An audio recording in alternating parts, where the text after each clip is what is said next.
यह एक होती है अभेद भक्ति। प्रश्न है कि महाराज दशरथ ने भेद भक्ति में मन लगाया इसलिए उनकी मुक्ति नहीं हुई।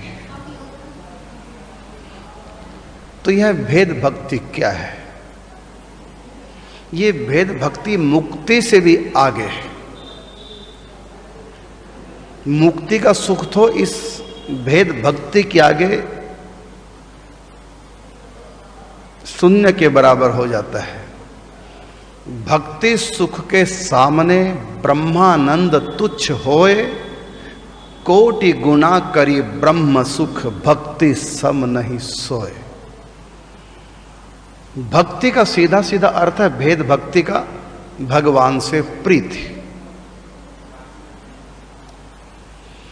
हम में और परमात्मा में भेद का अनुभव हो तब ही भेद भक्ति सिद्ध होती है। भेद का मतलब है मैं आत्मा अलग हूं और मेरा परमात्मा अलग। हम दो तत्व हैं, क्योंकि प्रेम हमेशा दो के बीच में होता है।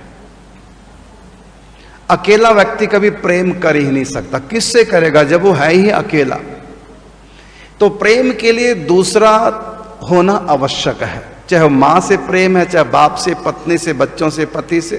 प्रेम हमेशा दूसरे से किया जाता है, अपने आप से कभी प्रेम नहीं किया जाता। प्रेम तो हमेशा दूसरों से होता है। तो आत्मा और परमात्मा इन दोनों में भेद रहे, ये दोनों दो बन के रहे तब तो प्रेम होगा। यदि दोनों आत्मा और परमात्मा एक ही हो जाए फिर प्रेम नहीं होगा। तो आत्मा और परमात्मा में एकत्व स्थापित हो गया, दोनों एक हो गए तो उसको कहेंगे मुक्ति। और दोनों ही दो बन के साथ साथ रहे उसको कहते हैं भेद भक्ति। भेद का मतलब अलग अलग। क्योंकि मां के भीतर गर्भ में एक बालक है, तो बालक का मां से अभेद है, मतलब भेद नहीं, अलग नहीं, दोनों एक हैं। इसलिए दोनों में परस्पर प्यार नहीं हो सकता। जब वो बच्चा अलग हो जाएगा मां से, अर्थात जब उसका जन्म हो जाएगा, फिर मां बेटे में प्रेम होगा। तो भेद है ना, दो हो गए। जब तक मां बेटा एक थे तो प्रेम नहीं था, अब मां बेटा दो हो गए। वो जन्म लेके मां से अलग हो गया, अब दो हो गए, दोनों में अलग अलग भेद हो गया, अब दोनों में प्रेम होगा। बस जो आत्मा परमात्मा के अंदर लीन हो जाती है, अहम ब्रह्मस्मि के भाव में प्रतिष्ठित हो जाती है, उसको कहते हैं मुक्ति। और आत्मा माया को छोड़ करके सखा सखी आदि का रूप बना करके परमात्मा राम कृष्ण आदि के रूप में उनसे प्रेम की लीलाएं करते हैं, उसको कहते हैं भेद भक्ति। तो महाराज दशरथ ने राम रूपी परमात्मा को आत्मा का रूप, आत्मा को परमात्मा का रूप नहीं माना, बल्कि क्या माना? भेद। अर्थात आत्मा, मैं आत्मा हूं, राम परमात्मा, और मेरा राम से प्रेम किस रूप में? तो पुत्र के रूप में। तो महाराज दशरथ के मन में भेद भक्ति थी, अर्थात आत्मा ही परमात्मा ये भाव नहीं था, अभेद भाव नहीं था, भेद का भाव था, अर्थात परमात्मा मेरा पुत्र है। तो इसलिए महाराज दशरथ ने भेद भक्ति को प्राप्त किया था। इसलिए वो मुक्ति अर्थात उनकी आत्मा भगवान के अंदर लीन नहीं हुई, बल्कि कुछ समय तक स्वर्ग, क्योंकि उन्होंने कामना की थी, तो कुछ समय तक स्वर्ग, जब तक राम जी इस धरा धाम पर लीला करेंगे तब तक स्वर्ग। उसके बाद राम जी के साथ ही भगवान के साकेत धाम में महाराज दशरथ अर्थात प्रेम प्राप्ति, भगवत प्रेम प्राप्ति, पुत्र के रूप में परमात्मा से प्रेम।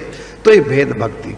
और भी रामायण में दो जगह ये भेद भक्ति शब्द आया है। वो आया है जब सर्वभंग मुनि देह का त्याग करते हैं तो उनकी आत्मा शरीर को छोड़ करके परमात्मा में लीन ना होकर के परमात्मा के धाम में गई। तो वहां कथा सुनते हुए शंकर जी से भगवती पार्वती भगवान शिव से कहती हैं कि राम जी के सामने जितनों ने भी सिर छोड़ा, राक्षसों ने जो राम जी के हाथों मारे गए, सबकी आत्मा भगवान राम के चरणों में लीन हो गई, एकत्व प्राप्त हो गया, मुक्ति होगी सबकी। लेकिन ये जो आत्मा है संतरी सिर छोड़ के ये कहाँ गई? ये भगवान के अंदर लीन क्यों नहीं हुई? तो भगवान शंकर जी ने कहा पार्वती से, ताते मुनि हरि लीन न भयऊ, प्रथम ही भेद भगति वर लयऊ। कहा कि भवानी ये मुनिराज इसलिए भगवान राम के चरणों में उनकी आत्मा लीन नहीं हुई, सिर छोड़कर बल्कि भगवत धाम साकेत धाम में गई, क्योंकि इन्होंने मुक्ति से भी आगे भेद भक्ति का वरदान ले लिया।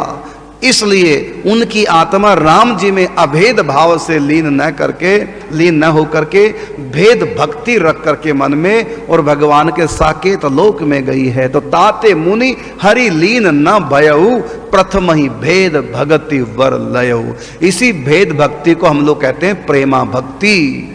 तो मुक्ति से भी आगे भक्ति का पंथ है। इसलिए कहा कि भक्ति सुख के सामने ब्रह्मानंद तुच्छ होए, और कोटि गुना करी ब्रह्म सुख भक्ति सम नहीं सोए।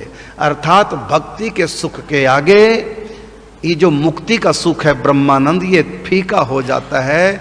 मुक्ति के सुख को भी करोड़ों से गुना कर दो, उससे भी अधिक प्रेमा भक्ति में या भेद भक्ति में सुख है। यदि मैं सूक्ष्म रूप से कहूं भेद भक्ति और मुक्ति में अंतर क्या है, तो भगवान के अंदर लीन हो जाना आत्मा का, यह है मुक्ति, और भगवान के पास सखा सखी बनकर के प्रेम लीलाओं में प्रेम करना, यह है भेद भक्ति पराभक्ति। अगला प्रश्न लेते हैं, ये आपके प्रश्न का उत्तर हुआ। कहा कि संत सेवा के लिए थोड़ी थोड़ी करके राशि एकत्रित की थी, वह चोरी हो गई है, इसका क्या मतलब है? क्या संत हमसे नाराज हैं? संत हमसे सेवा नहीं लेना चाहते? आपने जो थोड़ा थोड़ा पैसा जोड़ा था संत सेवा के लिए, वो चोरी हो गया, तो आपको तो संत सेवा का फल मिलेगा ही मिलेगा। क्यों? क्योंकि आपने एक एक पैसा जोड़कर जो तप किया है, खर्चों में से निकाला है, वो पुण्य तो आपका कम नहीं हुआ। भले वो लग नहीं पाया, अलग चीज है, भले वो चोरी हो गया, लेकिन आपने जो इकट्ठा किया थोड़ा थोड़ा जोड़ करके, उसका पुण्य तो आपको मिलेगा ही मिलेगा, चाहे भले वो चोरी हो गया। आपके मन में इच्छा मैं वृंदावन जाऊं, नहीं जा पाए, मृत्यु का समय आ गया, हाय मैं अब तक वृंदावन नहीं गई, ऐसी मर रही हूं, तो आपको मन ही मन वृंदावन का चिंतन हो रहा है। भले वृंदावन नहीं गए, तो आपने वृंदावन के लिए प्रयास किया, चिंतन किया, तो इसका फल आपको वृंदावन वास का मिलेगा ही मिलेगा, इसमें कोई दो राय नहीं।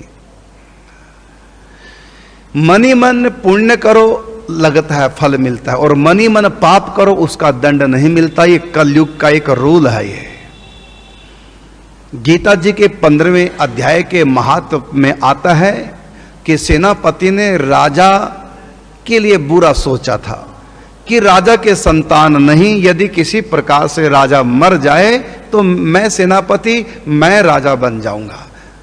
मर जाए राजा कैसी? तो सेनापति के मन में विचार आया था। अब उसने राजा का बुरा किया नहीं, केवल सोचा था। और कुछ समय बाद जब मंत्री की उसके सेनापति की जब मृत्यु हुई, तो उसको घोड़े की योनि प्राप्त हुई। कहा कि घोड़े की योनि किस पाप से प्राप्त हुई? इसने तो राजा को मारा नहीं, ना राजा मरे थे, ना इन्होंने मारा, फिर घोड़ा क्यों बने? कहा भले इन्होंने राजा को मारा नहीं, लेकिन राजा को मारने के बारे में सोचा कि राजा मरे और मैं राजा बन जाऊं, तो गलत सोचा था ना राजा के बारे में। जिस राजा का ये सेनापति है और जिस राजा की बाजरी खाता है, जिस राजा का अन्न खाता है देवा, जिस राजा के राज्य में रह रहा है, इतना मान सम्मान पद प्रतिष्ठा राजा से प्राप्त हो रही है, उसी राजा के बारे में गलत सोच लिया कि ये मरे तो मैं राजा बनूं। तो इसने गलत किया नहीं, लेकिन गलत सोचा है, इसलिए इसको घोड़े की योनि प्राप्त हुई। तो हम किसी का बुरा सोचते हैं, वो भी पाप लगता है, लेकिन ये छूट कलयुग में है। कलयुग में पाप नहीं लगता। द्वापर युग तक हम बुरा सोचेंगे, उसका भी पाप लगता है, लेकिन कलयुग में बुरा सोचने से पाप नहीं, बुरा करने से पाप लगता है।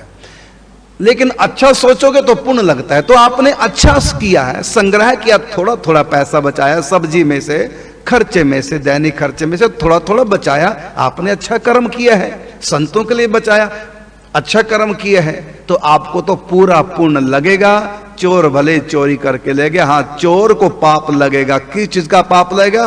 संतों की सेवा चोरी की है, उनको अवश्य पाप लगेगा। जिसने भी किया, संतों की चोरी की है, संतों का हिस्सा मार है उसने, उसकी घोर दुर्गति होनी है।